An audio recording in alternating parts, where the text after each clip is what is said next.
Hello everyone and welcome to an aspirants journey. So ये है हमारा मैथ एफटी के फार्मूला सीरीज़ का 5वां वीडियो और इसमें हम दो छोटे छोटे चैप्टर्स के बारे में बात करेंगे। एक है पार्टनरशिप एंड दूसरा है नंबर्स एंड एजेस। तो सबसे पहले बात करते हैं पार्टनरशिप के बारे में। पार्टनरशिप में बस दो सिंपल फार्मूलाज है, कंसेप्ट में समझा दे रहा हूँ, फार्मूलाज में दिखा दे रहा हूँ, उसके बाद क्वेश्चन बनाना ईजी हो जाएगा। तो सबसे पहला जो है वो है सिंपल पार्टनरशिप। सिंपल पार्टनरशिप में क्या होता है कि कोई एक फर्म है, ठीक, इसमें दो पर्सन्स हैं ए और बी। ए ने इन्वेस्ट किया एक्स रुपीज़ एंड प्रॉफिट उसका रहा ए, एंड इन्वेस्टमेंट ऑफ जो बी था वो वाई रुपीज़ एंड प्रॉफिट उसे मिला बी। तो इसमें क्या होता है ना कि टाइम पीरियड सेम रहता है। सिंपल पार्टनरशिप में हम सेम टाइम पीरियड लेते हैं, मतलब ए ने भी मान लो 10 महीने के लिए इन्वेस्ट किया तो बी ने भी 10 मंथ के लिए इन्वेस्टमेंट किया, इसलिए ये सिंपल पार्टनरशिप है।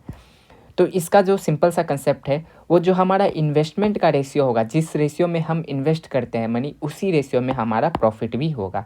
सिंपल सा मीन्स कॉमन सेंस की बात है कि अगर आप जिस रेशियो में किसी भी पार्टनरशिप में जितना इन्वेस्ट करोगे वही तो आपका प्रॉफिट होगा।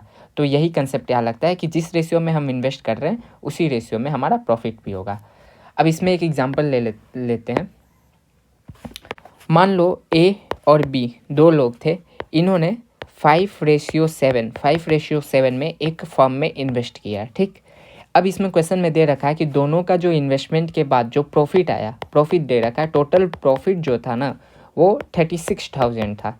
तो अब पूछेगा कि ए का या बी का प्रॉफिट शेयर क्या था, मीन्स ए को कितना प्रॉफिट मिला और बी को कितना प्रॉफिट मिला। तो हमें पता है कि जो इन्वेस्टमेंट रेशियो होता है ए रेशियो बी, जो इन्वेस्टमेंट का होता है वही इक्वल होता है किसके, प्रॉफिट के। तो इन्वेस्टमेंट का रेशियो वही प्रॉफिट के रेशियो के इक्वल होगा, मीन्स प्रॉफिट भी 5:7 में बटेगा। अब 5:7 में बटेगा, अब ए का पूछा हो या बी का। ए का अगर पूछ रखा है तो 5/7 + 5 = 12 × 36 जो टोटल प्रॉफिट है। तो ये क्या हुआ 12 3 = 36 मीन्स 15 के हमारा ए का प्रॉफिट है, और बी का कितना हो जाएगा 21 के। 36,000 में 15,000 घटा दो तो 21,000।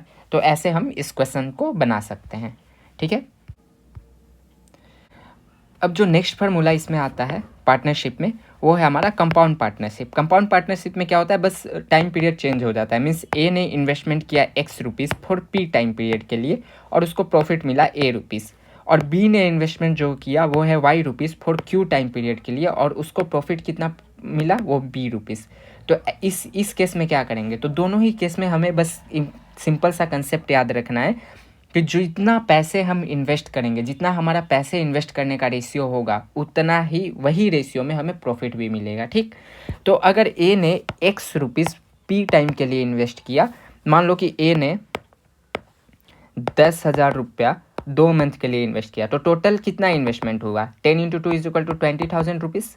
एंड बी ने मान लो कि 20,000 रुपीज़ 3 मंथ के लिए इन्वेस्ट किया, तो टोटल इन्वेस्टमेंट बी का कितना हुआ 23 × 60,000। तो ये हमारा इन्वेस्टमेंट है। अब किसी भी पार्टनरशिप में अगर इसने बी ने ज़्यादा इन्वेस्ट किया ए ने कम किया तो प्रॉफिट भी तो उसी रेशियो में बंटना चाहिए, राइट। इसलिए हम इसका रेशियो लेते हैं और उसी रेशियो में, जितना रेशियो में इन्वेस्टमेंट होता है उसी रेशियो में प्रॉफिट भी होता है। तो हम इसका रेशियो ले सकते हैं। पहले रेशियो निकालो इन्वेस्टमेंट का, वो 20:60 हो जाएगा, मीन्स 1:3। यह हमारा इन्वेस्टमेंट रेशियो हुआ और यही हमारा प्रॉफिट रेशियो भी होगा। अब क्वेश्चन में कुछ भी पूछ रखा है कि टोटल, मान लो टोटल प्रॉफिट दे रखा है समथिंग, मान लो कि 24,000 टोटल प्रॉफिट हुआ। अब उसने पूछा कि बी का प्रॉफिट बताओ, तो बी का प्रॉफिट क्या होगा, बी का इन्वेस्टमेंट रेशियो 3 है, 3 बाई में टोटल कितना है 3 + 1 = 4, प्रॉफिट टोटल कितना है 24 के, 4 6 20 = 18 के। टोटल 18,000 हमारा बी का प्रॉफिट हुआ। अगर 18,000 बी को मिला तो 18 एंड 6,000 ए को मिलेगा, राइट। तो ये है, इतना ही कंसेप्ट है पार्टनरशिप में। पार्टनरशिप में बस बेसिक सा कंसेप्ट आपको याद रखना है कि हमें इन्वेस्टमेंट पता होना चाहिए, इन्वेस्टमेंट किस रेशियो में कौन कितना कर रहा है, और उसको फिर रेशियो ले लेंगे, उसी रेशियो में प्रॉफिट भी शेयरिंग होगी, ठीक है। नंबर एंड एजेस, ये हमारा नेक्स्ट चैप्टर है। तो इसमें भी क्या है, बहुत छोटे छोटे सिंपल से कंसेप्ट है। पहला तो नंबर्स के रिगार्डिंग अगर बात करें तो कोई भी 2 डिजिट नंबर को लिखने का स्टाइल क्या होता है। मान लो कोई भी 2 डिजिट नंबर एक्स वाई है, इसको कैसे लिख सकते हैं। तो अगर एक्स वाई नंबर है तो इसको लिखेंगे, जो 10th डिजिट पे है उसको 10 से मल्टीप्लाई करेंगे, एंड यूनिट डिजिट पे जो है उसको 1 से मल्टीप्लाई करेंगे, तो ये एक 2 डिजिट नंबर बनेगा। मान लो एग्जाम्पल लेता हूँ मैं, मान लो 24 एक नंबर है, ठीक। तो 2 क्या हुआ एक्स, 4 क्या हुआ वाई, यही तो है नंबर एक्स वाई, राइट। अब इसको अगर मुझे एक्स वाई के टर्म में लिखना होगा तो कैसे लिखूंगा, 10 into X plus Y, right, Y into 1, 10 into X, X की जगह क्या होगा 2, तो 10 इंटू 2 प्लस वाई की जगह 4, क्या हुआ 20 प्लस 4 24, राइट। तो किसी भी नंबर 2 डिजिट नंबर को ऐसे लिखा जा सकता है। सिमिलरली हम 3 डिजिट 4 डिजिट को भी लिख सकते हैं। जैसे यहाँ दे रखा है 3 digit number X Y Z है, तो जेड यूनिट डिजिट है, जेड में 1 का मल्टीप्लिकेशन, वाई जो होगा वो 10th डिजिट पे 10 का मल्टीप्लिकेशन, एंड एक्स जो होगा वो 100 यूनिट प्लेस पे होगा, तो मीन्स 100 का मल्टीप्लिकेशन। सो जो हमारा नंबर आएगा ना वो आएगा 100 into X plus 10 into Y plus Z, ऐसे आता है। तो इसमें बहुत तरह के क्वेश्चन बनते हैं। मैं एक एग्जांपल लेके आपको समझा देता हूँ। मान लो क्वेश्चन दे रखा है कि एक 10 डिजिट नंबर है जिसका सम है, सम ऑफ डिजिट जो दे रखा है, सम ऑफ डिजिट वो है मान लो कि 10, कोई भी एक 2 डिजिट नंबर है, ठीक, याद रखना 2 डिजिट नंबर है, उसका सम ऑफ डिजिट जो है वो 10 है, राइट। अब जब डिजिट को इंटरचेंज कर देते हैं, जो नंबर था उसके डिजिट को इंटरचेंज कर देते हैं, तो नंबर जो था वो नंबर में इंक्रीमेंट आया, कितने का 36 का इंक्रीमेंट आया, राइट। तो बताओ कि वो नंबर क्या था, number is equal to what, original number हमारा क्या था, ये पता करना है, ठीक। तो सबसे पहले हम क्या लेंगे, 2 डिजिट नंबर है, इससे हमें पता हो जाना चाहिए कि हम ये नंबर मान लो एक्स वाई है, तो इसको कैसे लिखा जा सकता है 10x प्लस वाई, ये हमारा नंबर हो गया, राइट। अब इसमें क्या है कि ये 2 डिजिट नंबर, इसका सम जो था, डिजिट का सम था, इसका मतलब क्या बोला है x plus Y is equal to 10, ये दे रखा है सम ऑफ डिजिट, डिजिट तो यही है ना एक्स और वाई, एक्स वाई का सम 10 है। अब इसको इंटरचेंज करेंगे, तो नंबर को जब इंटरचेंज करेंगे तो जो 10th प्लेस पे था वो यूनिट प्लेस पे आ जाएगा, और जो y था वो 10th प्लेस पे चला जाएगा। मीन्स नंबर क्या बन जाएगा 10y प्लस एक्स, इंटरचेंज करने के बाद, ये इंटरचेंज करने के बाद ये नंबर बना। जब ऐसा नंबर बना तो इसने बोला कि नंबर जो 36 से इंक्रीज हो गया, मीन्स ये जो न्यू नंबर बना इसमें से जो पुराना नंबर, मतलब ये नंबर को माइनस करेंगे 10x प्लस वाई को, तो ये इज इक्वल टू 36 आना चाहिए। अब हमारे पास क्या हुआ, एक इक्वेशन ये रहा, 2 इक्वेशन ये रहा, 2 वेरिएबल है 2 इक्वेशन है, सिंपल सॉल्व कर सकते हैं। 10y minus Y is equal to क्या होता है 9y, और x माइनस 10x क्या होता है माइनस का 9x इज इक्वल टू 36, 9 4 जा 36, तो ये क्या हुआ y minus X is equal to 4। Already हमें इक्वेशन 1 से पता है कि y plus X is equal to 10, 2y is equal to कितना हो गया 14, y इज इक्वल टू यहाँ से क्या आता है 7, जब y 7 हो गया तो x कितना हो गया 3, क्योंकि x plus Y is equal to 10 था, तो हमारा नंबर क्या हो गया 37 will be our number, right.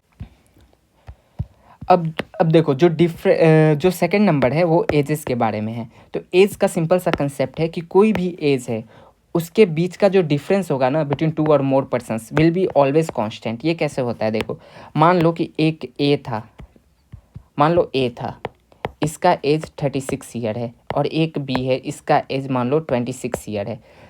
Present as की बात कर रहा हूँ, तो यहाँ डिफरेंस दोनों के एज के बीच में कितना है 10 ईयर। अब ये 10 साल का डिफरेंस तो हमेशा के लिए ज़िंदगी भर का डिफरेंस रहेगा ना, क्यों, क्योंकि अगर 10 साल पहले का भी बात करें कि 10 साल पहले क्या था, तो 10 साल पहले ए का एज कितना होगा 36 minus 10 is equal to 26 years, और बी का एज कितना होगा 26 minus 10 is equal to what 16 years. यहाँ भी अगर डिफरेंस देखो 26-16 का डिफरेंस कितना 10 ईयर। 10 साल बाद का भी अगर देखते हैं तो 46 ईयर्स एंड 36 ईयर्स रहेंगे एज, इधर भी डिफरेंस कितना हुआ 10 साल। तो जो डिफरेंस ऑफ एज होता है ना, किसी भी पर्सन के बीच का एज का डिफरेंस हमेशा सेम होता है, क्योंकि एक आदमी का 1 साल एज बढ़ेगा तो दूसरे वाले का भी एज बढ़ेगा, टाइम दोनों के लिए सेम ही चल रहा है, तो एज तो दोनों का इंक्रीज होने वाला है या डिक्रीज होने वाला है। इस कंसेप्ट से हमारा जो डिफरेंस होता है एजेस का 2 या 3% कितने भी नंबर ऑफ पर्सन में वो सेम होता है, राइट। थर्ड नंबर पे इसी कंसेप्ट को यूज़ करके इसको और आगे बढ़ाया गया है। तो जो प्रेजेंट एज का मान लो कि रेशियो दे रखा है, मान लो रेशियो के टर्म में प्रेजेंट एज दे रखा है कि x रेशियो y है, राइट। तो इस दोनों का डिफरेंस निकाल लो, डिफरेंस मान लो कि b आया, लेट b मीन्स दोनों के एज के बीच का डिफरेंस, जो रेशियो था उसके बीच का डिफरेंस जो था बी। अब उसने क्वेश्चन में दे रखा है कि ए साल के बाद जो रेशियो हो गया वो एक्स डैश और वाई डैश हो गया। तो हमें पता करना है, तो यहाँ अगर डिफरेंस बी था तो यहाँ भी डिफरेंस बी होना चाहिए, राइट। तो यहाँ पर एक्स डैश और वाई डैश दे रखा है, अगर डिफरेंस नहीं दे रखा है, नहीं सेम है, तो उसे हम सेम बनाएंगे। मीन्स हमें डिफरेंस बी ही लाना है, तो उसे हमें सेम बनाना होगा। और जब सेम हो जाएगा ना, तब हम क्या करेंगे कि x dash minus x means जो बाद का एज था और जो ओरिजिनल एज था, इस दोनों के बीच का जो डिफरेंस होना चाहिए एक पर्सन के एज का, वो कितना ए ईयर्स होना चाहिए, क्योंकि ए साल बाद ही तो एक्स से एक्स डैश पे आया है। तो जब ए साल बाद एक्स से एक्स डैश पे आया तो इसका जो एक्स डैश माइनस एक्स होना चाहिए वो ए के बराबर होना चाहिए। और इससे हमारा क्या आ जाएगा, एक यूनिट आ जाएगा। X dash minus X is equal to A years, then 1 unit is equal to A by X dash minus X years, और इससे एक यूनिट का बात आ जाएगा।